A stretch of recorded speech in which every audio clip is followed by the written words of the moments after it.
Pig and Whistle Tales from Azeroth. As always here at the Pig and Whistle Inn in Stormwind, I go through a variety of subjects with regards to World of Warcraft. So grab a bottle or a pint, sit back and enjoy. Today's subject, we're going to be going over TBC so far pretty much. The week and a half that it's been out, it's been something, and I'm going to give you my sort of personal experiences on it, my sort of what's happened for me, and just sort of a couple things that have happened within TBC as a whole, pretty much. Obviously, with every week, we have the weekly stuff to go through. So for the weekly mythic affixes, you have Fortified, you have Spiteful and Grievous. Fortified, the mobs in there are a bit tougher instead of the bosses, so make sure you bring maybe some AoE or a little bit more single target damage, depending on the dungeon that you're doing. It would definitely help in many ways. Spiteful, be careful just not to get hit by them bad boys. They'll die off within, I think, about 5 to 10 seconds, depending on how much damage you put into them. But just make sure you don't hit, keep an eye out, keep them all together. Nice and easy, that one. And Grievous, this is a healer's worst nightmare. Definitely help your healer out by staying above 90%, even if you have to just top yourself up a little bit with a heal over time or something. It really does help out the healer in the long run. The world boss for this week is Nurgash Muckformed.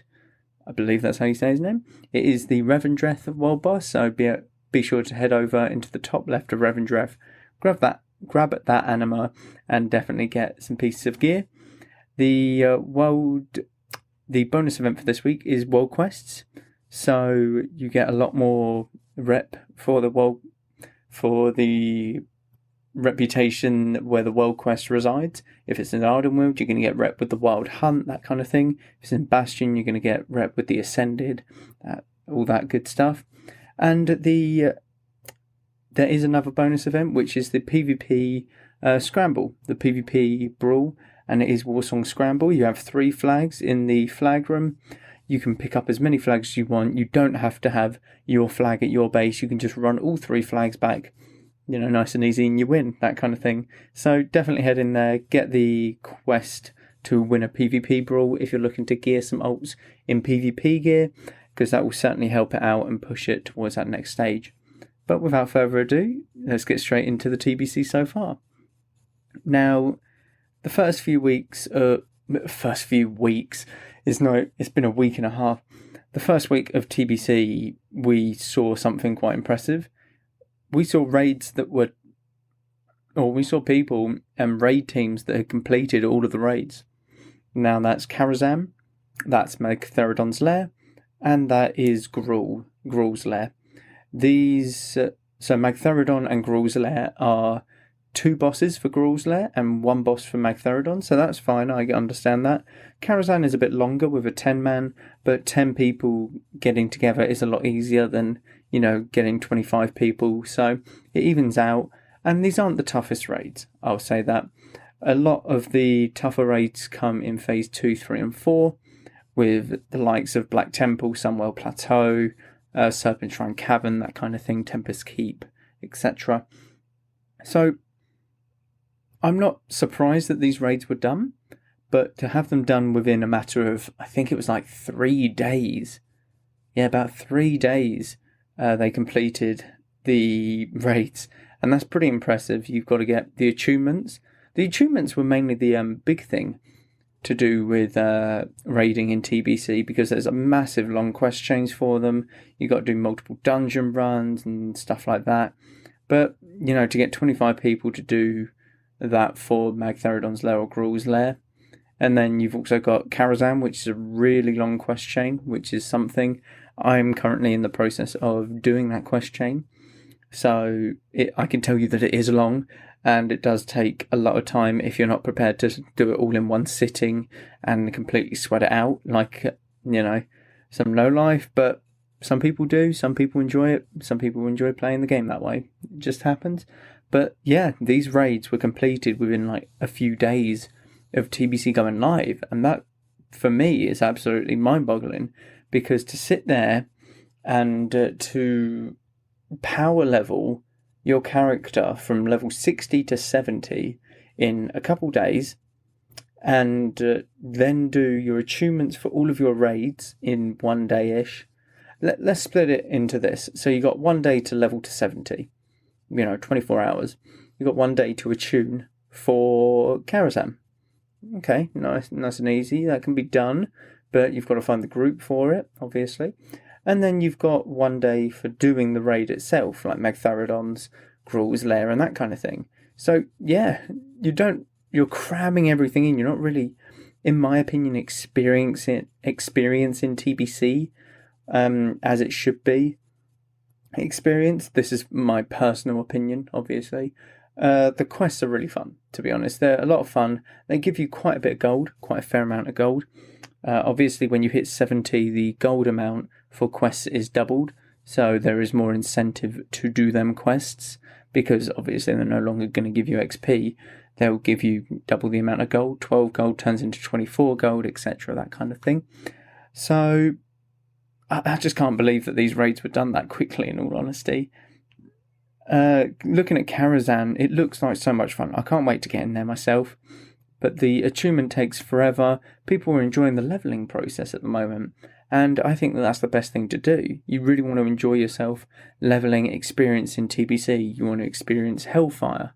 You want to experience Zangarmarsh, Nagrand, Terracar Forest, Blade's Edge, Netherstorm and Shadowmoon. You want to experience all... I was about to say 3 zones. All 7, I believe? 7 zones? Yeah. You want to experience all of these zones in full as much as you can. Now, I did as much questing as I could. Hellfire, I completed. Zangarmarsh, I completed. Terracar Forest, I completed. Nagrand, I did. Blade's Edge was the only one that I missed out on. And Shadowmoon Valley. Now, I missed out on these 2 because Blade's Edge was too lower level. I'd already sort of out-leveled it by the time I finished Nagrand, so I went straight on to Netherstorm.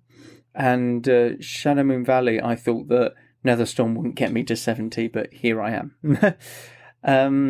Netherstorm is really fun. It's definitely really fun. I've never levelled there before. Never at all, not even in retail, never before. What I've noticed is that I never want to level there again without a flying mount. Or I never want to level there and do quests there without a flying mount, because the terrain is very unfriendly to those on a ground mount usually. It's very jagged and high peaks and stuff like that. Shadowmoon Valley's a lot more flat. It's very more baseline, so if I would have went anywhere else knowing what is what in the, or like knowing what the terrain's like in both of these zones, I would have went Shadowmoon as I was levelling, because it's just a lot more user-friendly without the flying mount. Plus you might get a discount on the flying. Definitely don't forget about that. I'll definitely come back to that point later. But my experience going through TBC, I've loved it. I've loved every moment of it. There's been loads of moments where I've, got goosebumps. The first mineral that I saw, mined it. It was great. It was absolutely great fun. First mineral that I couldn't mine, I remember it was a corium ore, or corium vein, or however you pronounce it, the little purple veins, and you needed max mining to actually mine it. And at that point, I ran past about 3 or 4 because no one could mine them. These are all in Hellfire. And I came back when I was finally max level mining and they were all gone, which is a bit sad because that corium ore goes for a lot on my server. Just saying, everything is absolutely bonkers at the moment in terms of price. So if you've got any sort of gathering professions, I would definitely recommend, selling now and buying later, because the chances of you getting them cheaper at a later date are very, very high. So definitely sell what you can now and buy later, unless you're going for something specific. So for myself, engineering is obviously a very gold intensive profession. It doesn't make you gold at all. It just takes gold from you and you got nothing to say about it. But the flying mount is obviously a very nice perk of engineering, the turbocharged flying mount. So I'm going to be looking towards doing that.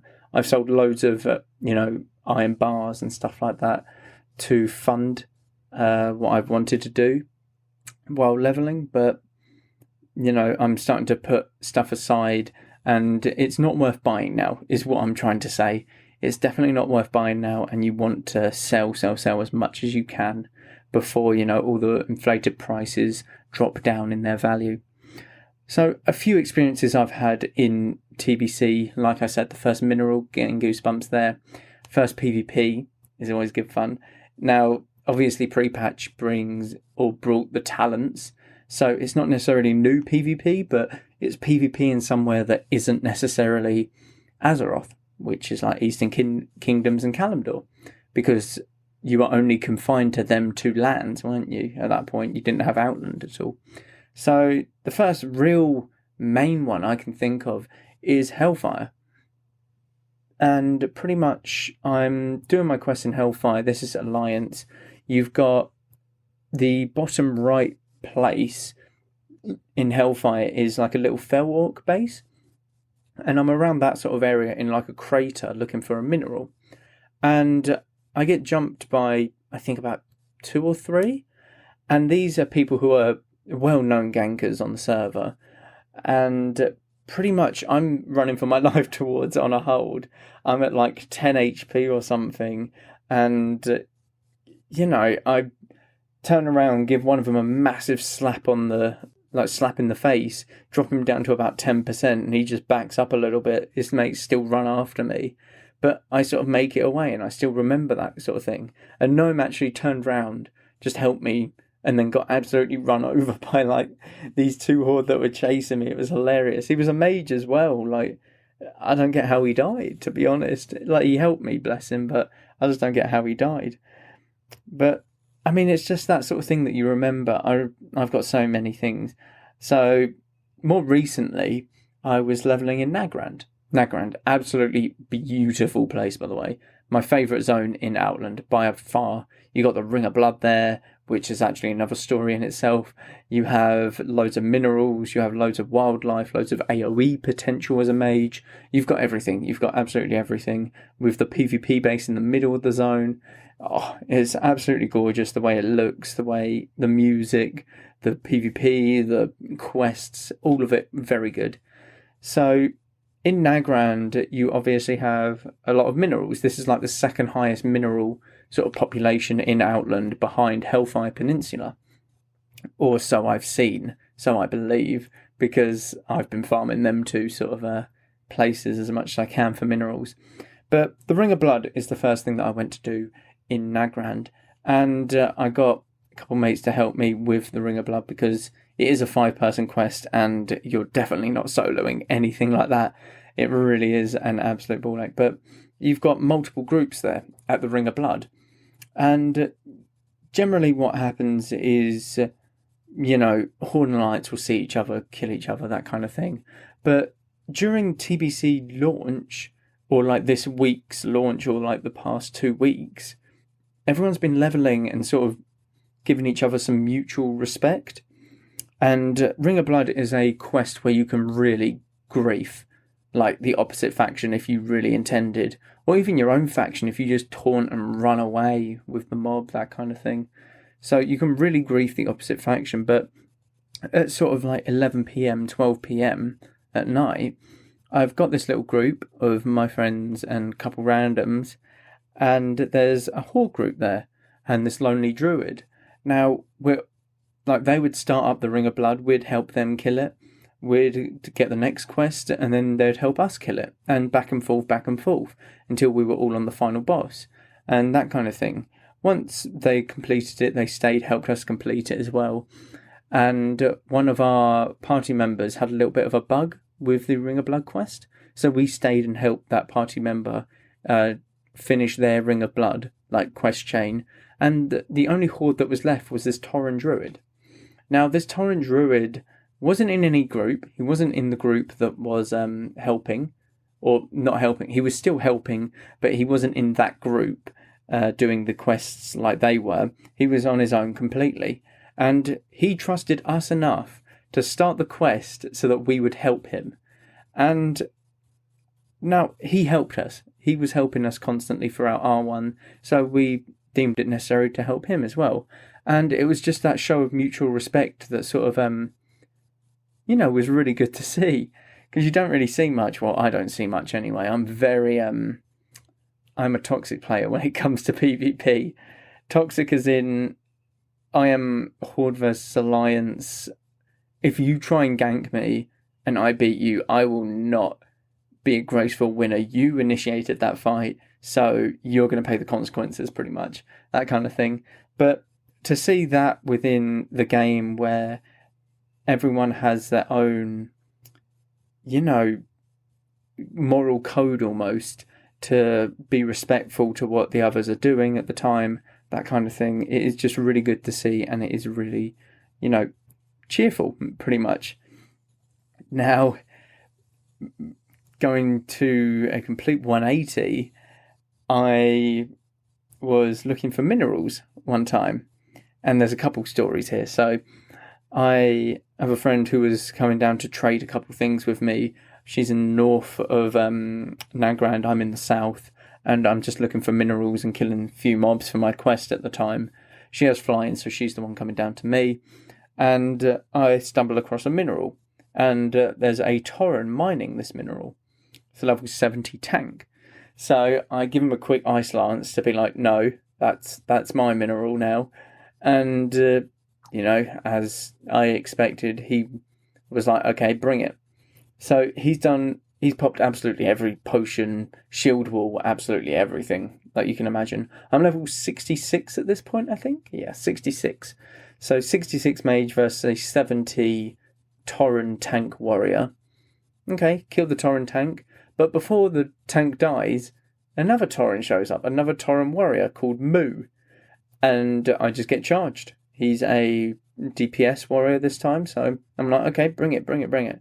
So I'm fighting these two warriors, and my friend's on their 60% flying mount, slowly coming down. And honestly, it's a great fight, absolutely great fun, what was happening. And I'm like 10% health, 10% mana. He's like 20% health and in a Frost Nova. So I'm like, okay, I've got this guy. And then I see a shaman come along, a 70 orc shaman. And I'm like, oh, you've got to be fucking kidding me. And I just look at him. He charges towards me on his mount. And I'm like, okay, yeah, you're going to do this as well. So what I have to do is try and counterspell him while killing the orc still, or counterspell the shaman, poly the shaman while killing the Tauren still. It doesn't go well. I don't have my improved counterspell talent at the moment, so I can't just silence him. He just sort of earth shocks me, that kind of thing, and I drop. Really upsetting. My friend then runs, or just gets there after I die, kills both the shaman and the warrior, and then I'm still running back. I res up and stuff, and start to eat and drink. These three res up, and basically it's an all-off between three of us and, us two.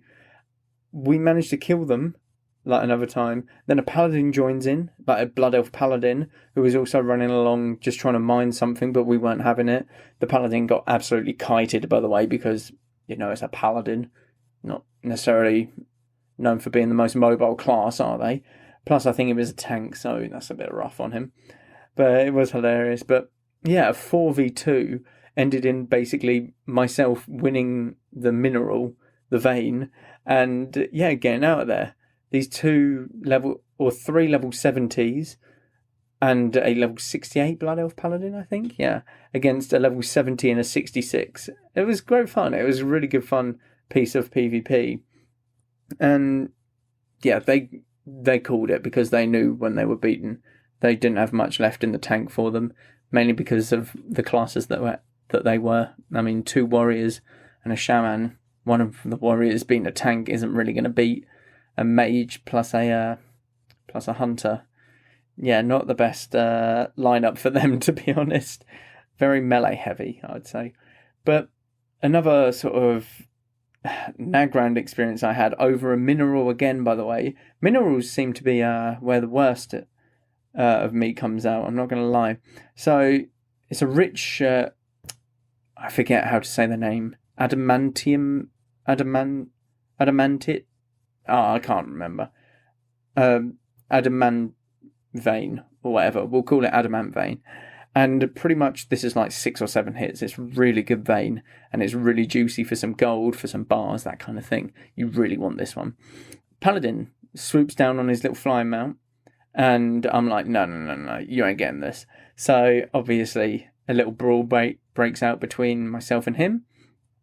It ended with him using absolutely every cooldown imaginable. Bubble, lay on hands, the really big cooldowns and stuff that paladins have. He inevitably falls. Again, another level 70 because he's flying. But I'm a mage, so, what are you going to do? He ends up falling. I get the vein. I, go about my day. Nice and easy. Well, I get a message later on, and he calls me a effing prick for taking the vein. And honestly, it was the most hilarious thing that I've ever seen. Because the amount of anger behind that message really made me happy. And it's because he's put so much anger into that message, and he's made the effort to message me this after I've just killed him and taken his vein. It just made me so happy, because it's like I had already won, and seeing you this angry makes me even happier, therefore I win even more, that kind of thing. There's no way in which saying this was ever going to change that result. I've beaten you, and I've beaten you so badly that, you're having to resort to this, just calling me like a name, which I find is hilarious. I'd love that kind of thing in PvP. That's kind of what, it's a bit weird, but that's kind of what drives me, getting reactions from people. So I have this add-on.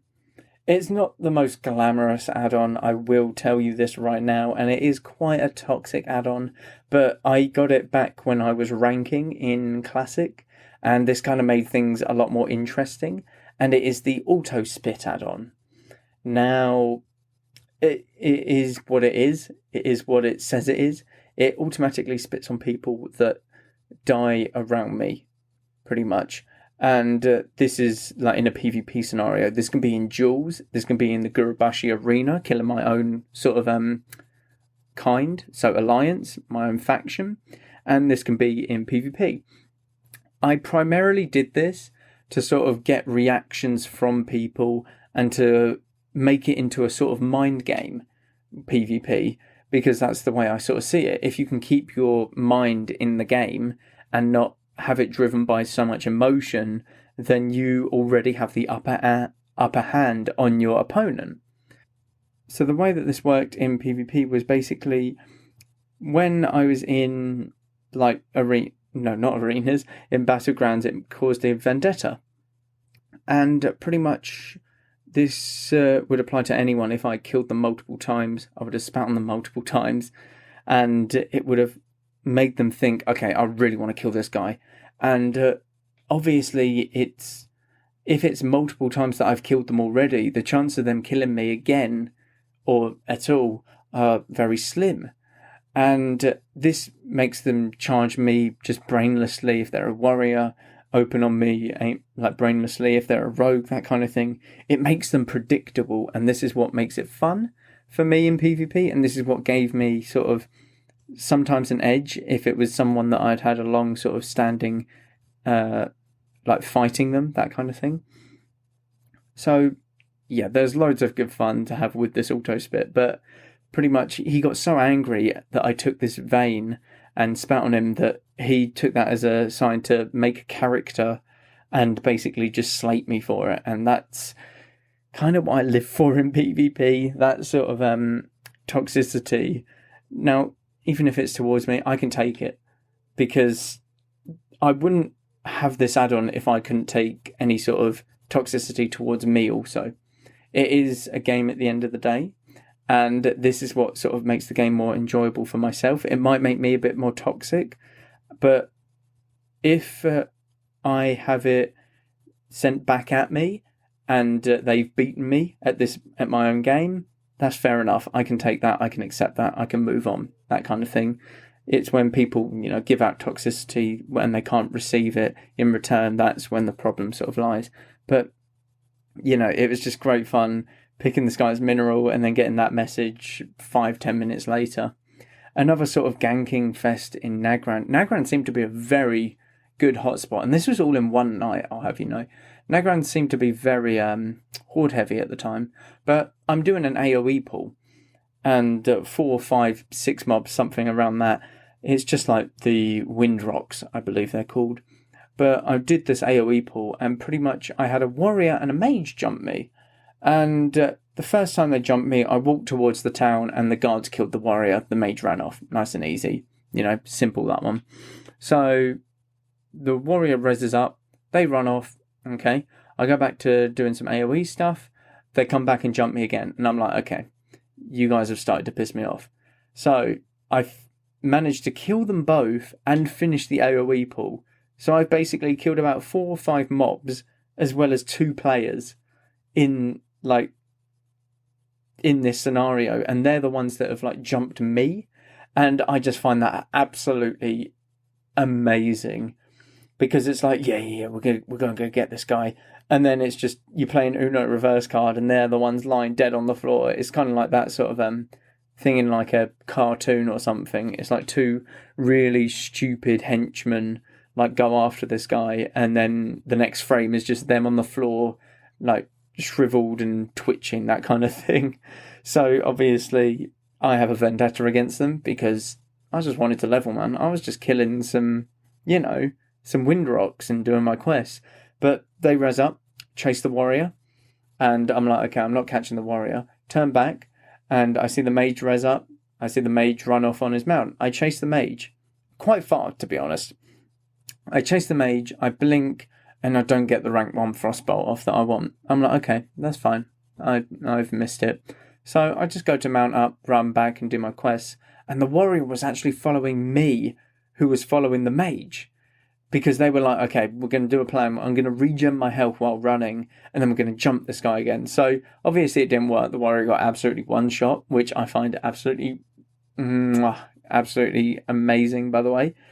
And yeah, I just kept seeing them throughout and just killing them whenever I could, or just chasing them down as far as I felt like it, because I knew that I had the upper hand on both of them. And that kind of thing is really fun for me. Dungeons within TBC, I've done a fair few. Now, I've done a lot of questing. I've done a lot more of questing, but some dungeons I have done. I've done most of them, actually. Some that I haven't, obviously, because some required flying, and I haven't quite hit 70 yet. But the stuff like Underbog, Slave Pens, Shadow Labs, Sethic Halls, all of that type of thing, Hellfire dungeons, Zangarmarsh dungeons, all done.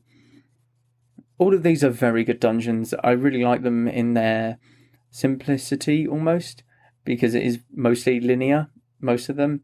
And the loot is just a nice refreshing thing, instead of seeing something like Robes of the Exalted from Stratholme again, or Animated Chain Necklace from Stratholme, or just all of the stuff from Stratholme that people would run constantly because it held your best in slot items, whereas it's just a nice breath of fresh air to jump into new dungeons and not necessarily know them, which is always good. So dungeons are very good, I feel. I don't really have much of an opinion on them at the moment, mainly because I haven't done heroic dungeons, but I definitely think that they can be very good in moderation. Obviously, some are needed for rep grinds, which I'm going to be participating in very soon, so I hope I don't go crazy in them dungeons. Now, for me, I have hit 70. I've hit level 70 in TBC. It's been out a week and a half or so, and I'm classed as one of the slower ones, to be honest with you. But hitting 70 is great. It's a great feeling. You get loads of new spells. Like for me, I play mage. I get my Conjure Refreshments. I get my Ritual of Refreshment. I get Spell Steal, which is absolutely incredible, by the way. I get many different things. And it also means flying. Also means that you can fly. Now, I've seen loads of people have 60% flying mounts. I've seen quite a few people have 280% flying mounts. The 60% is so slow. Now, don't get me wrong, having flying is flying. and you need flying to get to dungeons and stuff like that still. But oh my god, I would be infuriated with how slow it is. Honestly, I would prefer a ground mount most of the time, but that you do need a flying mount for some things that you literally cannot get to on a ground mount. But I opted for the epic flying. Now, I came into TBC with about 3,000 gold on my main. I had about 3,500 over all of my characters, and I needed about 6,000 for this epic flying. Throughout the entire course of levelling throughout TBC, I made about, I'd say, 1.5 to 2k gold. That's just from levelling, vendoring stuff, raw gold. And then I made a little bit of excess on my bank alt from, farming minerals and stuff like that, selling the bars on the auction house, etc. I ended up, after hitting level 70, going from 6,200 gold on all of my characters to 200 gold. And that really stung, I'm not going to lie. The flying mount is absolutely incredible. I love it. It's amazing. It's a breath of fresh air. I like seeing my mage, be zooming around the skies. But I am bankrupt. Or for me, I am bankrupt. Some people might think 200 gold is massive. I get nervous when I get below 1,000 gold, in all honesty, because I feel like I need sort of a buffer. I need a sort of blanket to fall back on if I don't necessarily farm gold, if I don't necessarily need to farm consumables or don't want to, that kind of thing. So this for me is bankrupt, I'm going to say that. It's again one of the best feelings to have a flying mount, and I'm always going to love it. And, it's going to make so much more gold in the very long run. But I'm crying. I'm crying looking at my gold at the moment, to be honest. It's a great feeling. Hitting 70, I took so many screenshots on that flying mount. I'm going to make that flying mount worthwhile. And that's kind of what is going to be the TBC experience for me. Making things worthwhile in the game. Because, there's so many things that will cost quite a bit in TBC. In terms of materials, that kind of thing. But if you can make it worthwhile and you're happy with what you're doing, you've got a goal for what you want, then definitely, put your mind to it and, go for it. Like myself, I want the turbocharged flying machine, like I said. I've already started saving for that. I've already started building up my materials to get what I need for that flying machine. Now, I still need my engineering up, but I'm going to be doing that on the side as well. And when I get there, I will be prepared to just make my flying machine outright, that kind of thing. So it's all about longevity and sort of, really making TBC worth it. What do you want from TBC? And, what are you prepared to give in to achieve that in TBC? Now, that got off a bit of that got on a bit of a tangent. I don't know where that was going, to be honest. But, sometimes I just start talking and can't stop, that kind of thing. But I'm going to leave it there for this week. TBC's great so far, honestly. It is absolutely amazing. It rivals that of Classic, hopping back into Classic for the first time when it was out a few years ago now, can't remember, a couple years I believe. And, just reliving all the things that I never actually saw in TBC is great. It's great fun, and I can't wait for more, to be honest. Thank you all very much for listening, as always. Take care all. Please do check out the Patreon if you haven't done so already, as well as the YouTube, all of the social links, that kind of thing. Thank you all very much for listening once again. Go with Valor, friend. Goodbye all.